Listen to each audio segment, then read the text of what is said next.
Olá, seja bem-vindo ao podcast Saber e Saúde, a URGS Explica. Hoje, como entrevistadores, nós temos a professora doutora Maria Flávia Ribeiro, a doutoranda Vanessa Seglarec, o mestrando Fernando Sérgio Oliveira e as graduandas Amanda Cunha e eu, Thalia Carvalho. Do outro lado, como convidado, nós temos o professor de toxicologia da URGS, Marcelo Arbo. Boa tarde, eu sou Marcelo Dutra Arbo, sou professor de toxicologia da Faculdade de Farmácia da URGS. Então, o nome desse projeto é Saber e Saúde, a URGS Explica. Tem esse objetivo, assim, de que a gente consiga explicar em termos simples, fáceis para a população, o conhecimento que a gente gera ou que a gente tem, né, como universidade. Então, a gente tem pegado temas, assim, que a gente acha que é de interesse público, digamos, né, que a gente vai ter pessoas que precisam desse conhecimento. Uma coisa que eu acho que até já é meio antiga é o crack, né? Que é que tem assim, um poder lesivo assim enorme, né? Mas eu não sei, parece que já tem coisas piores, né? Já tem coisas piores, mas ainda é bastante utilizado, Porque é principalmente barato, né? aqui no Brasil é bastante utilizado porque é barato. O que da cocaína a gente tem praticamente três produtos. A cocaína em si, que é um cloridrato, sulfato de cocaína, que é o sal, que é o que normalmente as pessoas vão cheirar, vão utilizar por via intranasal, vão. No Brasil também não é muito comum, mas podem utilizar por via intravenosa. Depois a gente tem o crack, que é a cocaína na forma química de base livre, então ela fica naquele formato de pedra, ela é uma coisa mais dura, ela é volátil, então permite que ela seja utilizada através da administração intrapulmonar, que é fumando o crack, o que no caso do sal de cocaína não dá, porque ele vai se degradar quando a gente esquentar. E uma outra forma que está aparecendo bastante no Brasil agora também é a merla, que ela é o derivado do derivado do refino da cocaína. É tipo aquilo que sobrou, que tem restos de cocaína ali, porque a extração nunca é 100%, nunca é completa. Só que ali na merla ela é uma coisa pastosa, amarela, ela tem até um cheiro forte de solvente, ela tem resto de muita coisa que foi utilizada para o refino da cocaína. Então vai ter ali resto de solvente, vai ter presença de metal tóxico, vai ter ácido forte. Então ela é muito pior do que o crack no sentido de efeitos adversos, não por causa da cocaína em si, mas por causa desse monte de impureza, de contaminante que está ali presente. A merla é fumada também? Como é que é? A merla é fumada também. Então, quando a gente fuma tanto o crack como a merla, a gente está botando aquilo para dentro do pulmão. E quando a gente fuma a merla, vai ir para o pulmão solvente, vai ir para o pulmão metal, ácido. Então, o efeito local ali no sistema respiratório, ele é bem mais lesivo do que o efeito do próprio crack, por essa quantidade de contaminantes que tem ali. No caso da cocaína, também tem a cocaína, o pó de cocaína em si, ele também tem vários contaminantes, mas aí é outro nível de contaminantes. Aqui no Brasil, a gente até já fez um trabalho com a professora Mirna da farmacologia, que a gente avaliou o levamisol, que é bastante utilizado como contaminante da cocaína. O levamisol, era um medicamento antiparasitário, era um antiomíntico. Ele não é mais utilizado em humanos, mas ele ainda é utilizado em medicina veterinária. E ele existe um relato muito, como é que eu vou dizer, muito leve, muito fraco, de que em cavalos o levamisol ele é biotransformado, metabolizado, e esse metabólito tem um efeito estimulante. Por ele ser muito barato, ele começou a aparecer como contaminante da cocaína, principalmente aqui no sul do Brasil. E o que se viu foi que os pacientes que usavam essa cocaína contaminada com levamisol começaram a ter alterações, efeitos, que eram bem diferentes do efeito causado pela cocaína em si. Eles começaram a ter lesão renal, insuficiência renal aguda, que não é uma coisa que a cocaína vai causar num primeiro momento. Eles começaram a ter uma lesão de pele bem característica, uma necrose de pele, que é bem característica do levamisol, e começou a aparecer em usuários de cocaína, e foi isso que deu o estalo de quem estava atendendo um paciente com esse tipo de lesão, de que tinha alguma coisa errada ali, que não podia ser só cocaína. E aí se descobriu que a cocaína que essa pessoa utilizava e que outras pessoas utilizavam estava contaminada com um monte de levamisol. E o efeito com esse levamisol mudava também, assim, a pessoa tinha outras sensações, assim, ou acabava não...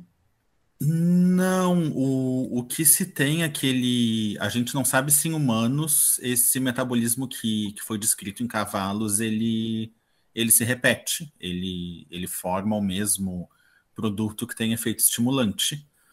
Mas o usuário, a princípio, não sentia diferença nenhuma, tinha os mesmos efeitos da cocaína, só os efeitos aí ruins, os efeitos tóxicos é que eram diferentes, porque ele estava utilizando uma quantidade bem alta desse levamisol. Professor, por que os usuários do crack eles apresentam um grau de agressividade maior do que outras drogas? Pelo menos é o que eu escuto, que quando uma pessoa, por exemplo, vai ser assaltado, se for um usuário de crack é mais perigoso, que ele fica mais alucinado. Por que isso ocorre? Bom, como é um estimulante, tanto a cocaína, o crack, as próprias anfetaminas são estimulantes também, eles vão dar, primeiro, esse efeito de estimulação. Aí vai um pouco de indivíduo para indivíduo. Normalmente, os usuários de crack, eles vão ser mais uma população em situação de rua, uma população que já tem outras condições que levam eles a se tornarem mais agressivos. E aí, juntando esse fator social com o fator da estimulação que a droga vai dar, eles acabam, aquela agressividade que eles já têm num certo nível, acaba ficando maior, ficando mais exacerbada, e de fato tem casos que eles se tornam bem agressivos mesmo. Mas isso é a abstinência ou é o efeito da droga? Normalmente é o efeito da droga mesmo. Alguns casos pode ser abstinência, até pode, mas normalmente quando o usuário está sob o efeito da droga é que ele sente mais essa impulsividade, essa necessidade de ser mais agressivo. A estimulação que a droga causa dá nele essa agressividade também. Outro aspecto interessante, professor, é que uma pessoa escuta muito é que quem é usuário do crack, ele precisa se drogar muitas vezes ao dia, porque o efeito passa rápido. Por que é que isso ocorre? Então, passa rápido mesmo, porque como a gente vai usar o crack fumando, vai fumar o crack, ele vai ser absorvido muito mais rápido do que a gente cheirar a cocaína ou utilizar a cocaína via oral, que é possível, mas não é muito utilizado. Ele vai ser bem absorvido, bem rápido. Como essa absorção é rápida, o pico do efeito também vai ser rápido. Então ele vai fumar, vai ter aquele efeito rápido e logo ele já vai começar a eliminar, a metabolizar, a eliminar a droga e o efeito vai passando. Por isso que ao contrário de quem cheira a cocaína, quem fuma O crack acaba fumando muito mais durante o dia, assim, pequenas fumadas ao longo do dia todo, do que quem vai cheirar o pó de cocaína. E essa questão de neuroestimulação, assim, ela se dá somente nas classes de drogas de anfetaminas ou tem outras categorias que também são neuroestimulantes, que vai acabar causando essa euforia, né? Então, as drogas, a gente divide elas, assim, didaticamente em três categorias. Os estimulantes, os depressores e os psicodislépticos, modificadores, aí dependendo da idade da pessoa, o nome muda, porque mais antigamente era psicodislépticos, mais atualmente é modificadores do sistema nervoso. Os estimulantes, eles têm esse efeito direto de estimulação. Então, eles vão atuar lá, de fato, promovendo essa estimulação. Entre os estimulantes, a gente vai ter a cocaína, a gente vai ter a anfetamina e os vários derivados de anfetamina que a gente tem atualmente. A anfetamina é assim a classe mais ampla de drogas, porque aí dentro das anfetaminas a gente vai ter os derivados clássicos, que é a metilanfetamina, etilanfetamina, o metileno-dioxianfetamina, que é o MDMA, a metanfetamina, que ficou muito famosa com a série Breaking Bad, que no Breaking Bad ele sintetiza a metanfetamina, e aí o que aconteceu é que a metanfetamina era uma droga que estava já meio que esquecida lá nos anos 70, e com a função da série trazer a metanfetamina de volta, as pessoas quiseram ir atrás. Virou moda de novo, e houve um ressurgimento de metanfetamina. Inclusive, eu li uma reportagem alguns anos atrás, agora a série já acabou, deu uma diminuída, de que a metanfetamina era a droga mais apreendida em aeroportos no Brasil, por causa dessa função do Breaking Bad, aí, de ela ter retornado à moda. Mas aí a gente vai ter depois derivados mais modernos de anfetamina, que aí entram os derivados 2Cs, entram os derivados do N-Bome, entram as catinonas sintéticas e por aí vai. E todos eles vão ter esse efeito estimulante também. No caso dos depressores, a gente vai ter aí próprios medicamentos que podem ser utilizados como drogas de abuso, tipo benzodiazepínicos entram na classe dos depressores, o álcool, os inalantes, solventes em geral, o loló, entre outros produtos desse tipo, cola de sapateiro, esmalte de unha, removedor de tinta, o que mais que tem? Tem os produtos de limpeza de peça de computador, de peça automotiva, que tem solvente, que também são bastante utilizados. Então, tudo isso entra nessa classe de depressores. Esses eles não vão dar essa estimulação, mas é o efeito contrário.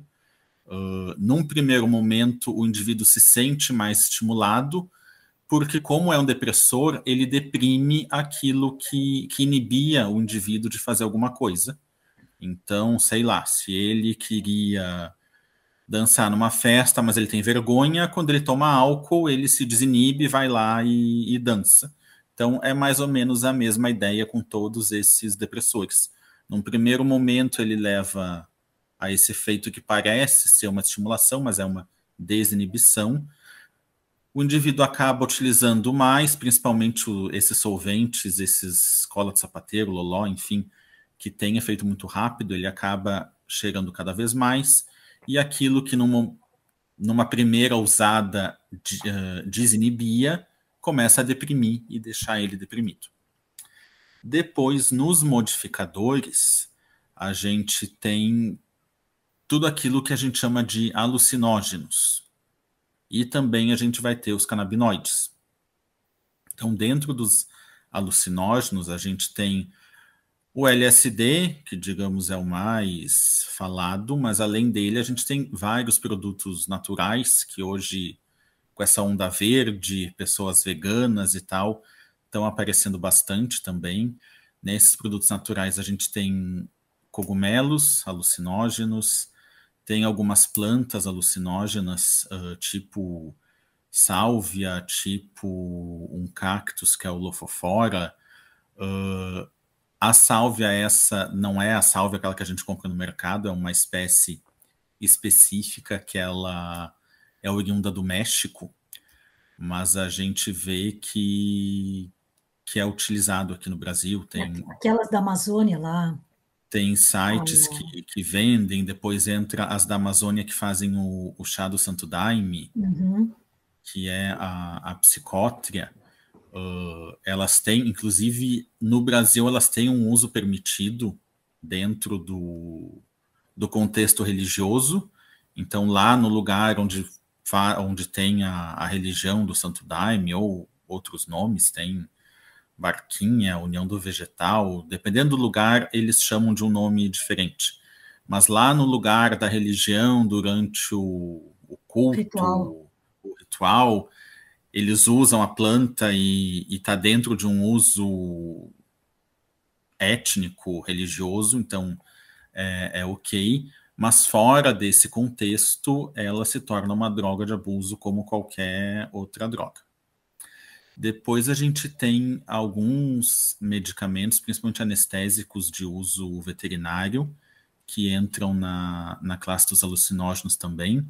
O mais utilizado é a acetamina, mas tem outros, tem a própria, um derivado da acetamina, que é a fenciclidina, mas a fenciclidina nunca foi muito utilizada no Brasil, mas no Brasil a gente tem mais uso de acetamina. Mas nos Estados Unidos ela aparece bastante. E aí os canabinoides, que podem ser tanto de origem natural, a própria cannabis, a maconha, quanto o que está também bem alta hoje em dia, que são os canabinoides sintéticos. Canabinoides sintéticos, eles aparecem às vezes sendo vendidos como incenso, como outros produtos que a gente pode imaginar assim, desde incenso repelente de inseto, sal de banho, as catinonas aparecem muito com o nome de sal de banho. Então, tem vários nomes aí que vão levar a drogas de abuso. E eles vão modificar, então, esses modificadores, eles modificam, enquanto a pessoa está usando, o funcionamento normal do sistema nervoso central. E aí, alguns podem levar a um efeito mais depressivo, outros levam a um efeito mais estimulante, vão produzir algum tipo de alucinação, que pode ser desde alucinação visual, alucinação auditiva ou até alucinação tátil. O êxtase, o MDMA, ele por muito tempo, no início do uso, ele ficou conhecido como droga do amor por causa disso, porque ele dá um efeito alucinógeno, mas não é uma alucinação da gente ver coisas, é uma alucinação mais sensitiva, de sensibilidade, de aumentar a sensibilidade. Então, fazia com que as pessoas tivessem mais contato umas com as outras e proporcionava uma relação, que podia ser sexual ou não, mas as pessoas tinham mais contato. E aí ficou conhecido lá nos anos 80, início dos 90, como droga do amor. Marcelo, sobre o MDMA, eu acho que é uma droga ainda que é bem difundida entre os jovens, assim, né, que frequentam locais em comum, assim, enfim. Eu li uma vez sobre efeitos posteriores dessa droga, assim, que ela não só dá efeitos momentâneos, não sei se é verdade, uma curiosidade se é real, tá? Não só dá efeitos momentâneos, mas que posteriormente ela pode trazer problemas, até mesmo por estimular o sistema cardíaco, assim. Então, se a pessoa utilizou essa droga e horas depois ela fizer exercício físico, ela pode ter algumas complicações, assim. É verdade essa informação? Bom, isso vale para o MDMA, mas também para a cocaína, para tudo que for estimulante. Tudo que for estimulante vai estimular o sistema nervoso central, mas também vai estimular o sistema cardíaco, o coração, vai ficar estimulado. O que que acontece? Se a gente usar, sei lá, uma vez, a primeira vez que eu estou usando na vida, eu vou lá, uso, tenho essa estimulação e faço alguma coisa, provavelmente não vai dar grandes efeitos tóxicos, adversos, ruins. Mas se a pessoa faz um uso mais contínuo, aquela estimulação excessiva, ela começa a causar efeitos em todos os sistemas. Então, desde o sistema nervoso até o fígado, até o coração e por aí vai. Então, quando a gente tem uma carga excessiva de um estimulante que está ali estimulando, e a gente coloca mais uma estimulação por causa do próprio exercício físico, que vai fazer com que a gente tenha o batimento elevado, aumente a pressão durante o exercício, então isso pode ter ali um efeito aditivo de as duas coisas contribuírem para que o indivíduo, o usuário, tenha algum efeito cardíaco ali que seja prejudicial. O êxtase tem uns casos em que as pessoas até chegaram a morrer, né? Mas é um efeito agudo isso. Explica para nós. Tem e é relativamente comum, digamos assim. O que acontece com o êxtase? Tem várias coisas que a gente tem que considerar aqui. Uma delas é o próprio metabolismo que o indivíduo vai ter do êxtase. O êxtase ele é metabolizado principalmente por uma enzima que é a CYP2D6. É uma enzima do citocromo P450, vai oxidar a molécula do MDMA, só que ela é uma enzima polimórfica. Então, o que quer dizer? Que numa população, a gente pode ter indivíduos que sejam metabolizadores lentos, metabolizadores rápidos ou metabolizadores intermediários para essa enzima. Normalmente, para quem é metabolizador rápido, o MDMA vai chegar ali, vai ser metabolizado, o indivíduo vai ter o efeito, mas o efeito não vai durar muito, vai ser metabolizado, vai ser eliminado e não vai ter grandes problemas. Para um metabolizador lento, uma mesma quantidade de MDMA que um indivíduo rápido, metabolizador rápido, utilizou, vai demorar muito mais tempo para ser metabolizada e ser eliminada. Então, ele vai sentir muito mais o efeito da droga do que um metabolizador rápido. Esse é uma das coisas que está associada com os casos de morte. Vários casos se fez depois a avaliação genética e o perfil de polimorfismo dessa enzima e se viu que o indivíduo que morreu, normalmente ele está associado a um fenótipo mais lento da CYP2D6. Outra coisa está relacionado com o próprio uso da substância. Então, tem gente que vai tomar um comprimido e vai ficar só naquele comprimido. Tem gente que vai acabar tomando vários comprimidos numa festa, numa situação.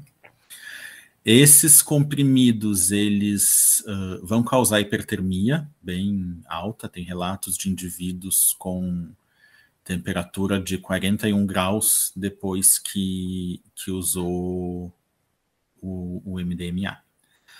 O que acontece? Duas situações também. Ele usou a droga, ele está com uma temperatura elevada e normalmente essa droga é utilizada num ambiente de aglomeração, de muita gente, as pessoas estão lá dançando, se mexendo, o que também contribui para elevar a temperatura. Então a gente tem aí dois fatores que estão levando à hipertermia.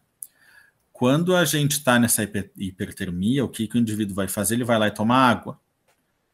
E o próprio êxtase faz o indivíduo suar, ele busca tomar mais água, e aquela quantidade de água em excesso também pode ser prejudicial. Também eu digo para os meus alunos de toxicologia que na disciplina de toxicologia eles vão ver que tudo é tóxico, desde a água até o ar, até a comida que a gente come. Então aqui é uma situação que a água vai causar uma toxicidade também pelo excesso de água que aquele indivíduo vai estar ingerindo. E aí tudo isso vai contribuir para, normalmente, esses usuários que têm casos graves vão ter insuficiência renal aguda, porque a droga em si já causa um efeito direto de danificar as células renais, e aquela quantidade excessiva de água, aquela hipertermia, tudo isso contribui para que as células do indivíduo já não funcionem tão bem em hipertermia. Então, muitas vezes a pessoa começa com uma insuficiência renal aguda num primeiro momento, e aquela insuficiência renal aguda vai danificando outras coisas pelo rim não conseguir eliminar a água que o indivíduo está tomando. Ele acaba muitas vezes tendo edema pelo acúmulo de água, e aquilo em diante só piora, e pode ser de fato que o indivíduo vá a óbito por causa disso. Eu sou bem leiga no assunto e também não sei se é a mesma coisa, pergunto por mim e por mais pessoas que irão nos escutar. Mas essa droga é a mesma que é chamada popularmente de doce, papel, essas coisas assim? Ou não é a mesma, não é a mesma composição, muda tudo? Porque comumente, quem já frequentou algumas festas, é normal a pessoa dizer, aquela pessoa lá tomou, enfim, ingeriu, não sei nem os termos utilizados, né? Bala, papel, como você sabe? Porque olha o jeito que tá com a garrafinha, né? Tipo, fica lá bebendo muita água, pode ver que tá passando de um pro outro, coisas assim. E claro, a gente vê também o comportamento, né? Quem observa vê o comportamento, né? Mais estimulado, mais eufórico, mais num universo paralelo, né? Sim, quando tu vê aquela pessoa que ela tá dançando lá sem parar e tá com bem energizada, bem com vigor naquela coisa, tu com a garrafinha na mão, muitas vezes eles têm também um pirulito na boca, por causa que o MDMA dá bruxismo, ou um chiclete na boca, alguma coisa que amacia um pouco o ranger dos dentes. Então a gente, sim, já é um indicativo de que a pessoa pode ter utilizado. Em festas, em rua, existem vários nomes. Normalmente, aquilo que é vendido como comprimido, eles chamam de bala, de êxtase mesmo. E o que a gente sabe hoje é que esse nome significa uma droga vendida na forma de comprimido. Há 10 anos, 20 anos atrás, esses comprimidos eles continham MDMA. Hoje em dia, vários estudos em que se avaliou comprimidos apreendidos pela polícia, pelo Instituto Geral de Perícia, se viu que o que menos tem atualmente nos comprimidos é MDMA. E a gente tem várias outras novas drogas que estão ali sendo consumidas como comprimidos, só que meio que se popularizou esse nome de que comprimido é bala, é êxtase, como um nome de uma droga vendida na forma de comprimido. E muitas dessas drogas, a gente sabe também que elas são mais tóxicas, são piores do que o MDMA em si. Então tem vários relatos de morte de indivíduo que tomou um comprimido de uma droga uma primeira vez e acabou morrendo. E supostamente ele tomou aquela droga como sendo um êxtase, um MDMA, mas teve um efeito muito pior do que o efeito do MDMA. Outro nome, que é o doce, o papel, seria o nome para drogas vendidas na forma de selos de LSD originalmente. Então também, há 10, 20 anos atrás, tudo aquilo que a gente visse na forma de um selo de papel era LSD. Hoje a gente sabe que não, que boa parte desses selos pode não ser LSD e pode ser outras drogas, normalmente derivadas da anfetamina, que têm ação bem forte, são ativos em quantidades muito baixas e que também causam efeitos muito mais tóxicos, muito mais lesivos que o LSD. O LSD, se a gente for pensar, seria a droga mais segura que tem, porque a gente não tem mortes causadas pelo uso de LSD. O que a gente tem de morte causada por LSD é, sei lá, a pessoa usou LSD, alucinou, achou que podia voar, que podia parar um caminhão com a mão porque tinha a força do super-homem, foi lá e teve um acidente e morreu, mas não por causa do efeito fisiológico, bioquímico do LSD em si. No caso dessas outras drogas, elas são extremamente tóxicas e os indivíduos morrem por causa do consumo das drogas. Vocês devem ter visto no Brasil, quando chegou o Zenibomes, foi em 2014, eu acho, final de 2014, começo de 2015. O primeiro caso foi num estudante da USP de medicina, que o corpo foi encontrado na piscina da universidade. Ele tinha comprado a droga como LSD, ele usou a droga e acabou morrendo, só se encontrou o corpo depois. E se verificou que aquela droga que ele usou não era LSD, era um dos N-bomes, acho que era o 25C N-bome. Depois disso, teve outros casos. Eu sei que aqui teve um caso em Caxias, em que um indivíduo também morreu porque usou um selo de LSD, que era um selo de N-bome. Em Passo Fundo, eu acho que teve também. Teve na região metropolitana. Vários lugares do Brasil depois começaram a ter usuários de LSD com o mesmo tipo de morte, e se verificou que era outra droga que foi vendida como LSD, como selo, como papel, como doce, mas que não era o LSD. Marcelo, acho que uma questão, assim, principalmente para quem está em formação como profissional de saúde, bem importante de saber lidar, assim, é quando o teu paciente te traz que ele faz o uso de alguma droga. Normalmente a gente é instruído a instruir, né? Mas a gente nem sempre sabe instruir.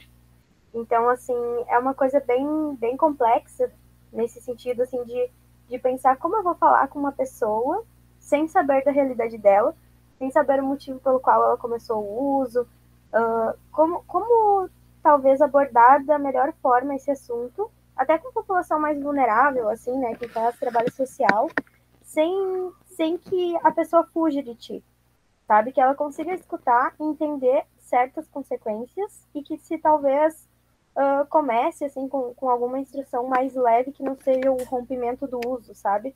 Queria saber de ti, assim, com relação a esse assunto. Sim, é um tema até um assunto bem importante e também bem difícil de ser abordado. Então, a primeira coisa, assim, é a gente tentar evitar, num primeiro momento, uma resposta negativa, algo de dizer, para de usar isso não é bom, porque quando tu faz isso, a pessoa já vai se afastar de ti e ela já vai ver ali que não tem abertura contigo para contar a realidade da vida dela, porque tu não vai entender a situação dela, por que ela usou, tudo isso. Então, a primeira coisa, a gente tentar evitar de ter, digamos, um julgamento, de tentar, num primeiro momento, já dizer para a pessoa que ela tem que parar de usar drogas.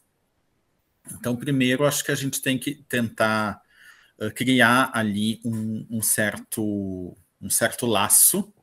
Então, a gente não vai dar não vai dar o reforço negativo no primeiro momento, mas a gente vai ter que tentar perguntar por quê, de quanto em quanto tempo ele usa, se ele usa todo dia, se ele usa só final de semana, se ele sabe que efeitos que aquilo dá, se ele sabe que aquilo pode ser prejudicial.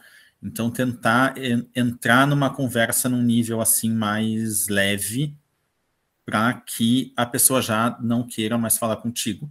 Então, num primeiro momento, às vezes até tu pode fazer umas perguntas meio de curiosidade, de até saber, nunca usei, o que tu sente, como é que tu começou a usar, algumas coisas assim, para tentar fazer o primeiro contato e fazer com que a pessoa fique ali para conversar contigo. Talvez não seja numa primeira vez que ela vá contar toda a história, é uma situação que a gente vai levar tempo ali para conseguir saber esses detalhes da pessoa. Mas eu acho que começa por aí, a gente tem que criar um laço para tentar entender o que fez a pessoa iniciar o uso daquela substância. Porque se a gente sabe a verdadeira causa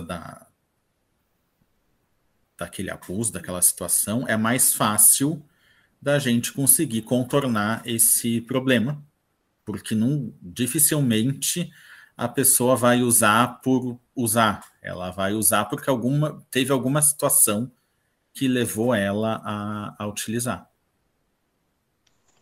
Professor, eu queria lhe falar de uma droga que não sei se aqui no Brasil é muito popular, mas que em Portugal é a droga das drogas, no sentido da dureza para quem é consumidor dessa substância. Estou falando da heroína.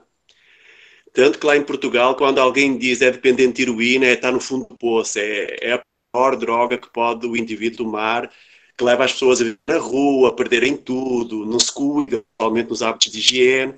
Eu gostaria, por gentileza, que o professor contextualizasse um pouquinho o que é a heroína e se aqui no Brasil existe uma incidência como na Europa, ou se não, se aqui não tem muita incidência de heroína. Sim, e é verdade até que eu já morei em Portugal e às vezes na rua a gente estava caminhando e chegava alguém oferecendo heroína, oferecendo haxixe, ópio. Eles utilizam bastante na Europa a heroína, não só na Europa, mas também nos Estados Unidos. Nos Estados Unidos eles consideram abuso de opioides como o principal problema de saúde pública, porque todo mundo praticamente tem acesso de alguma forma, utiliza, então eles têm muito problema. No Brasil, a gente não tem tanto uso de opioides, diferente. Aqui o nosso problema é o crack e a cocaína. No caso dos opioides, o que a gente tem no Brasil normalmente é a população da área da saúde, que tem um acesso mais facilitado aos opioides, que acabam, muitas vezes, utilizando mais a morfina. A heroína, o que a gente tem aqui é muito pouco. A questão da heroína, tudo na heroína está ligado ao potencial de abuso que ela tem. Então, ela tem o potencial de abuso que talvez seja um dos mais altos de todas as drogas. Então, o indivíduo vai usar uma vez e pode acabar já se tornando dependente na primeira usada que ele faz da heroína. Então, por causa disso, ela faz com que o indivíduo, de fato, perca tudo. E porque ele vai usar, aquilo vai dar uma sensação inicialmente muito boa, muito reconfortante para a situação em que ele está, e ele vai querer aquilo, como eu digo, naquela nossa eterna busca pelo prazer, tudo aquilo que nos dá uma sensação boa no primeiro momento, a gente vai querer experimentar de novo. A gente não vai querer experimentar aquilo que causa uma sensação ruim. Então, ele vai utilizar uma vez, vai ver que é bom, vai querer mais, e como ela tem um potencial de abuso muito forte, muito alto, em poucos usos o indivíduo já acaba se tornando dependente, e aí depois disso a situação é complicada, porque ele vai querer viver por causa da heroína. Marcelo, eu queria te perguntar sobre os sintomas psiquiátricos que são desencadeados por uso de alguns tipos de drogas. Se puder comentar alguma coisa disso, acho que é bem importante. Tá, verdade. Tem Também, duas... Se puder também acrescentar nesse comentário, tipo, por exemplo, o pós, os efeitos neuropsiquiátricos que acontecem pós deixar de utilizar. E tem muitos, né, que infelizmente persistem ao longo da vida, não importa que o indivíduo parou de usufruir a droga, mas os danos são permanentes. Sim, tá. Tem duas situações nessa parte de doenças psiquiátricas. Muitas vezes o indivíduo ele já tem alguma doença psiquiátrica e isso faz com que ele busque o uso da droga. Então, por exemplo, a pessoa é muito ansiosa, ela está sempre nervosa, e isso faz com que, de repente, ela procure utilizar um cigarro de maconha para se sentir mais relaxada. Então, a presença de uma doença psiquiátrica, que às vezes a pessoa não se dá conta que tem, pode ser um fator que faz a pessoa buscar uma droga como se fosse um tratamento, digamos assim, para aquela droga, ela buscar algo que combata aquele sintoma de ansiedade. Outra situação é a pessoa ter alguma predisposição a alguma doença psiquiátrica e o uso de drogas faz com que aquilo que antes era só uma predisposição desencadeie com que a doença apareça de fato numa situação clínica de doença psiquiátrica. É bastante... Tem alguns relatos, não é bastante comum, mas tem alguns relatos de que, por exemplo, indivíduos predispostos a ter transtorno bipolar com uso de drogas, aquilo que não estava manifestado ainda, mas que um dia poderia se manifestar, o uso de uma droga vai atuar lá no cérebro, no sistema nervoso, vai modificar o funcionamento do sistema nervoso e vai desencadear o aparecimento dessa doença psiquiátrica. E aí, depois que a doença aparece, a gente não tem como fazer com que ela desapareça, a gente vai ter que tratar aí o paciente para o transtorno bipolar, para a depressão, para aquela doença que aparecer. No caso dos efeitos pós-uso de drogas, de fato, alguns deles vão ser permanentes, porque como as drogas elas vão atuar lá no sistema nervoso, o que elas fazem? Elas vão alterar liberação, recaptação de neurotransmissores. Então, muitas vezes, isso vai levar à morte do neurônio, à morte da célula nervosa. E se a gente tem uma diminuição de célula, uma diminuição de neurônio, uma morte de qualquer tipo de célula, não precisa ser só neurônio, pode ser cardiomiócito, pode ser hepatócito, pode ser neurônio, isso vai fazer com que tenha um dano ali naquele tecido que pode demorar mais ou menos para o organismo recuperar esse dano. No caso da morte de um hepatócito, como o hepatócito é uma célula que se regenera com certa facilidade, normalmente se o indivíduo não usou por muito tempo, se a gente fez ele parar de usar antes de efeitos mais graves, aquele hepatócito tende a se recuperar e depois de um tempo o fígado pode estar completamente recuperado. No caso do tecido cardíaco, do tecido nervoso, essa regeneração de célula não é assim tão rápida. Então, aquelas células que foram perdidas enquanto o indivíduo utilizou a droga, elas não vão se recuperar ou vão demorar muito para se recuperar e a gente pode acabar tendo aí efeitos permanentes.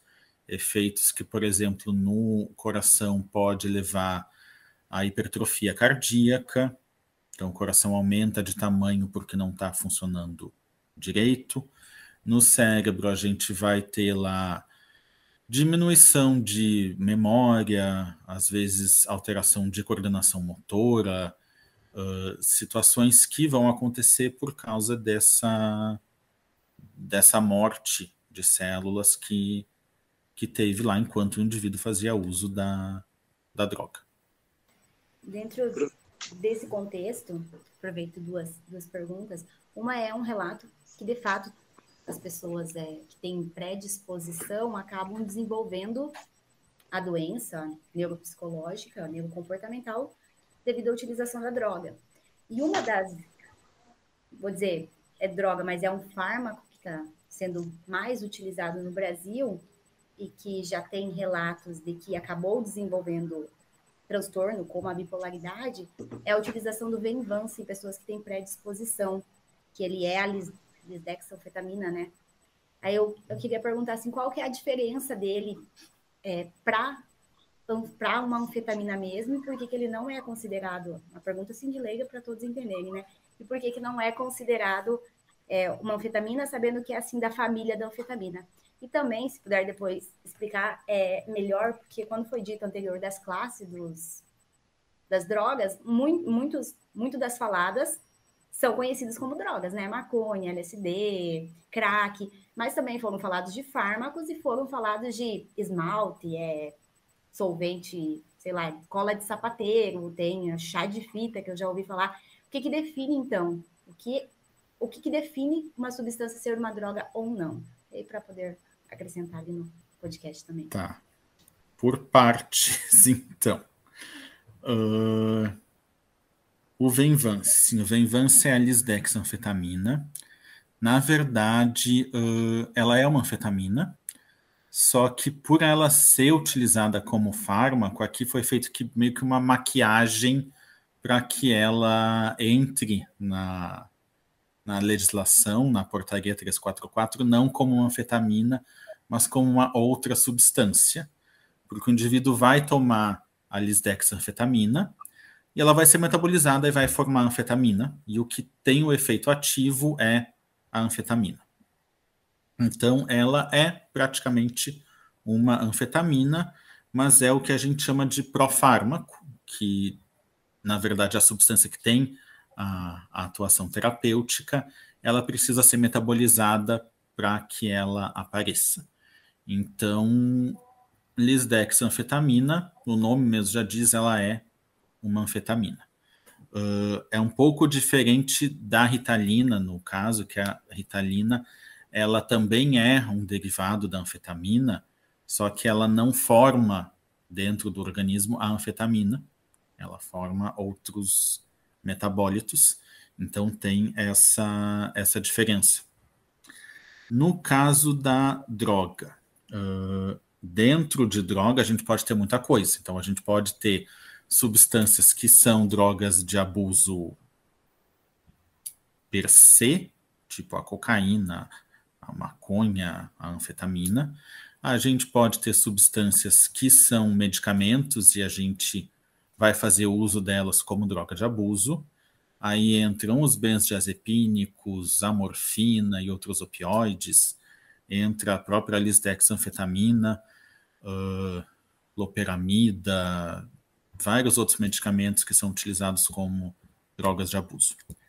Ou produtos que podem ser solventes, pode ser cola, pode ser qualquer outra coisa. A definição, digamos que de droga, é qualquer substância que tenha um uso não médico. Então, que a gente vai utilizar não para um uso terapêutico. A gente vai utilizar num contexto de uso social, seja ele um uso social mais positivo ou menos positivo, indo mais para o lado negativo, mas se eu estou utilizando uma substância que tem um efeito farmacológico dentro de um contexto que não é farmacológico, eu estou fazendo um uso social, então eu estou considerando ela como, essa substância, como uma droga. Então, seja droga de abuso ou não. O que o termo de abuso vai querer dizer? Quer dizer que aquela droga ali tem um potencial de causar abuso. Então, se a gente pensar na morfina, na cocaína, tudo isso tem potencial de abuso. O indivíduo pode se tornar dependente dessa droga. Se a gente for pensar, por exemplo, nos alucinógenos, apesar de eles também serem utilizados como drogas, o potencial de abuso deles é bem mais baixo. Às vezes a pessoa usa porque ela quer alucinar e tal, mas ele não causa um potencial de abuso da pessoa querer todo dia estar ali alucinando. Eu acho que a gente vai precisar um dia só para falar sobre o sistema de recompensa e o potencial de abuso, aí, né? Por que que abusa, né? Prof, posso só fazer uma Sim, perguntinha? concordo. Eu queria perguntar ao professor o que é que ele acha enquanto política de saúde pública, algo que se faz em Portugal, que é haver um espaço onde as pessoas que são dependentes de droga, eles podem ir lá se drogar. Eu queria saber a sua opinião a respeito, se acha isso positivo ou se não, se acha negativo. Então, não só em Portugal, mas em muitos lugares da Europa tem essa política, que é o que eles chamam de política de redução de danos. Então, o que se faz? O indivíduo vai nesse local específico, eles vão dar para o indivíduo a agulha, a seringa para ele não compartilhar o material, ele vai ter lá tudo que ele precisa para utilizar à disposição, e inclusive às vezes tem um médico lá que, caso ele tenha algum efeito, vai estar ali para tratar o indivíduo. Em outros lugares, tipo o Brasil, a gente não tem essa política de redução de danos, a nossa política é proibir total qualquer tipo de droga, é outra visão. Eu, particularmente, acho que a política de redução de danos mostra que tem um resultado positivo, porque a gente consegue diminuir, muitas vezes, doenças que possam, por exemplo, aparecer por causa do uso compartilhado de seringa, de material. O indivíduo tendo lá uma assistência, a gente vai evitar que ele tenha um dano maior do que se ele estiver utilizando na rua sem assistência nenhuma. Então, eu acho que tem um efeito positivo, com certeza. Se a Amanda queria perguntar, eu só queria fechar ali na definição de drogas, é que o professor falou qualquer substância com ação farmacológica que seja utilizada de maneira indiscriminada, né, para não ser o fim. Mas seria qualquer substância que modifica o comportamento do indivíduo? Ou qualquer substância, porque senão começa devagar, né? O que é droga, o que não é droga, o que pode ser ou não, porque muda o comportamento, tá? A cafeína, então se eu usar de uma maneira indiscriminada, eu sou drogada, tipo, seria mais nesse contexto, qualquer substância que promove o quê? Uhum. Tá, de fato, sim. Existe relatos de abuso de cafeína, assim, é raro, não é uma coisa comum, mas é uma coisa que existe. E nesse contexto de abuso, a pessoa acaba fazendo um uso abusivo. Então, um uso abusivo é tudo aquilo que ela usou mais do que o necessário, mais do que poderia. Então, dentro desse contexto, entra qualquer droga que modifique, talvez modifique não seja bem a palavra certa, mas que tenha algum efeito no sistema nervoso. Aí se a droga tiver um efeito no sistema de recompensa diretamente, ela vai ser uma droga de abuso, mas se ela não tiver efeito no sistema de recompensa, mas ela tiver algum efeito no sistema nervoso que faça o indivíduo usar mais, usar em diversas situações, ela acaba também se tornando uma droga de abuso. A própria questão do sistema de recompensa, eu até costumo dizer para os meus alunos que ele funciona, a teoria em si funciona muito bem para qualquer coisa. Se a gente tiver indivíduos dependentes de jogo de azar, se a gente tiver indivíduos dependentes de sexo, tudo isso vai funcionar do mesmo jeito, dependência de açúcar. A pessoa vai buscar aquilo porque aquilo deu um certo prazer para ela, como deu prazer, ela vai lá e vai querer de novo. Então, se o indivíduo gostou daquela emoção que ele sentiu quando jogou, sei lá, na roleta num cassino, e foi lá, jogou, ganhou, ele se sentiu eufórico com aquela emoção, porque aquilo foi bom, ele vai querer aquilo de novo. É natural que ele queira de novo, então isso acaba também se tornando não uma droga de abuso, mas uma situação de abuso em que ele vai ficar procurando repetir aquela situação, aquele efeito que foi a euforia, a sensação de bem-estar, a sensação boa que ele teve naquele momento. Acho que uma última dúvida, para a gente não passar muito do horário, seria que os jovens têm usado bastante o cigarro eletrônico. Poderia falar um pouquinho sobre? Sim. O cigarro eletrônico, até no Brasil, ele não... Em teoria, a Anvisa não permitiu a venda de cigarro eletrônico, mas ele é permitido nos Estados Unidos, é permitido na Europa, em Portugal se utiliza muito, que é o cigarro eletrônico nada mais é do que um dispositivo em que a gente vai colocar ali é uma solução de propileno glicol com nicotina. Ela existe em diferentes concentrações e ela pode ter um sabor ou não. Normalmente ela tem um sabor, para deixar aquela nicotina mais palatável. Qual é a propaganda da indústria de tabaco? Tanto para o cigarro eletrônico quanto para outro dispositivo que também foi lançado, que é o tabaco aquecido. O tabaco aquecido, o que é?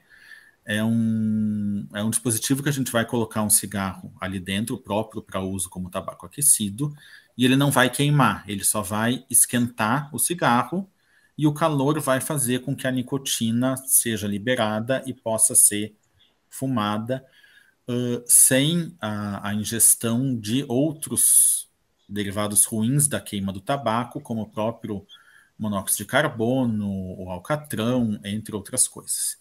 Então, dentro de uma política de redução de danos, que o colega perguntou, ele causa menos danos do que o cigarro convencional.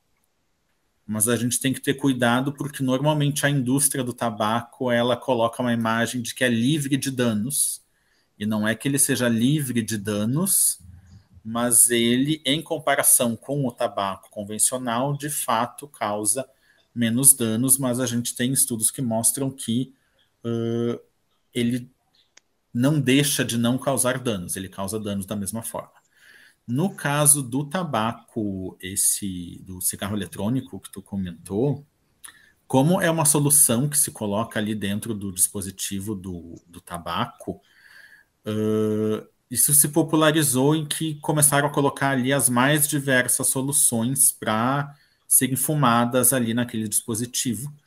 E aí apareceu nos Estados Unidos diversos jovens com uma doença pulmonar específica causada pelo uso do cigarro eletrônico. Só que eu não vou lembrar, há pouco tempo é que eles deram um nome para essa doença, que agora não vou me lembrar qual é.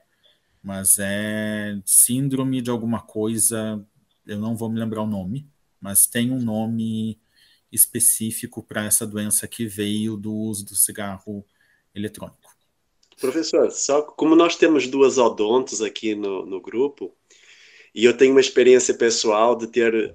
Eu tive, na verdade, dois colegas que eram usuários de droga, e eles rapidamente começaram a perder os dentes. E eu gostaria que explicasse um pouquinho porque é que isso ocorre, porque é que eles perderam os dentes. E eles tinham os dentes bem saudáveis e rapidamente foram para o espaço. O que eu sei está mais ligado ao uso de anfetamínicos que causa o bruxismo. Aí com aquele bruxismo, aqueles dentes batendo constantemente, isso acaba fazendo com que eventualmente o indivíduo acaba danificando o dente, muitas vezes perdendo o dente.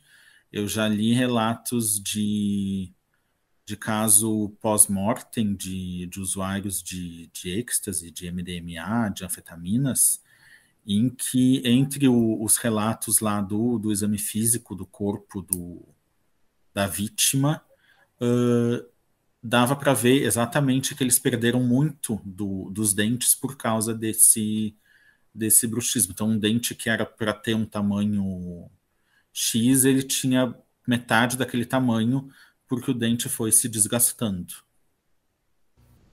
Eu acho que uma coisa importante, Marcelo, é a questão de como essas drogas são utilizadas. As drogas que são utilizadas fumadas, elas causam mais prejuízo às vezes. E também tem todo um contexto, né, Fernando? Também eu acho com relação à alucinação da pessoa perder o hábito de higienizar e tudo mais. Mas essas, não só as drogas, mas as drogas que a gente está comentando, mas também o tabaco em si, né, a nicotina, o cigarro, quando eles fumam, a inflamação da boca ela fica velada. E aí essa pessoa progride mais rápido com gengivite, com periodontite, e não é possível, às vezes, diagnosticar. Então essa pessoa nem percebe que está acontecendo algo ali quando ela vê o dente caiu. Sabe? Então acho que tem muita relação com essa questão da vasoconstrição por calor. Né? Então coloca muito calor na cavidade bucal, aí fica vasoconstringindo ali, e não solta sangue, não aparece nenhuma alteração, a pessoa não detecta essa alteração, e aí, por consequência, acaba perdendo os dentes.